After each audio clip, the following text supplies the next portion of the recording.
সব আমলগুলো আছে। এর পাশাপাশি মায়েরা বিশেষ করে ইফতারের আগে দোয়া করা, এটা থেকে তারা মাহরুম থাকে না। কাজের ফাঁকে ফাঁকে তারা ইস্তেগফার, দোয়া এগুলা করতে পারেন। দোয়ার জন্য হাত তুলেই দোয়া করতে পারেন, কোনো কথা, হাত তোলা ছাড়াও দোয়া করা যায় আল্লাহর কাছে। কাজের ফাঁকে ফাঁকে তারা দোয়া করবেন। এভাবে তাদের রমাদানকে তারা অর্থবহ করতে পারেন এবং চমৎকার করতে পারেন।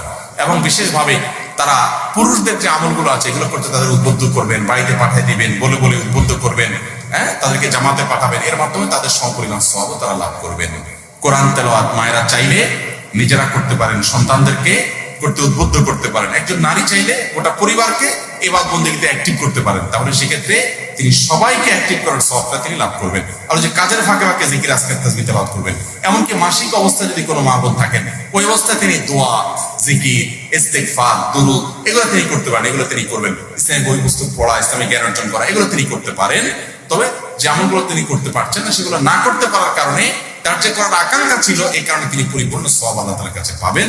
সুস্থ অবস্থায় যা করতেন, হাদিসে আসছে নবী করিম সাল্লাল্লাহু আলাইহি ওয়াসাল্লাম বলেছেন, কেউ যদি সুস্থ অবস্থায় কোনো আমল করতো, সে অসুস্থ হয়ে যাওয়ার কারণে যদি আমলটা করতে না পারে, সুস্থ অবস্থায় যেহেতু করতো, ওই হারে আল্লাহ তাআলা তাকে পেনশনের মতো করে সওয়াব দান করবেন।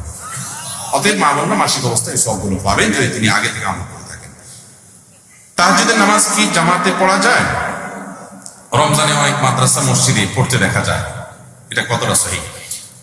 রমাদানের দিনগুলো, বিশেষ করে শেষের দিনগুলোতে যদি কেউ তাহাজ্জুদ পড়ে, তার সাথে অন্য কেউ শামিল হয়ে যায়, এরকম জামাতে নামাজ পড়া জায়েজ আছে। কিন্তু রমজানের বাইরে সারা বছর জুড়ে, বিশেষ করে সারা বছর জুড়ে অনেকে হাসানের জায়গায় তাহাজ্জুদের জামাতের জন্য ডাক দেন, ডেকে একত্র করেন, ফুকাহায়ে কেরাম সেটাকে নিষেধ করেন এবং সেটার জন্য অনুমতি দেন না।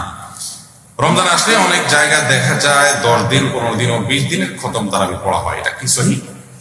হতে পারে, কোনো অসুবিধা নেই। কেউ যদি 10 দিনে খতম দিতে চান, 20 দিনে দিতে চান, ব্যবসায়ী ভাইরা অনেকে আছেন যে শেষ দশক তাদের সুযোগ হয় না, প্রথম দশকে তারা তারাবি করতে, কোরআন খতম দিতে চান, তারা একটা বেশি সময় নেন, অসুবিধা নেই, জায়েজ আছে। কিন্তু শর্ত হলো ওই যে 4G 5G 6G গতিতে হতে পারবে না। গতিটা হইতে হবে সঠিক।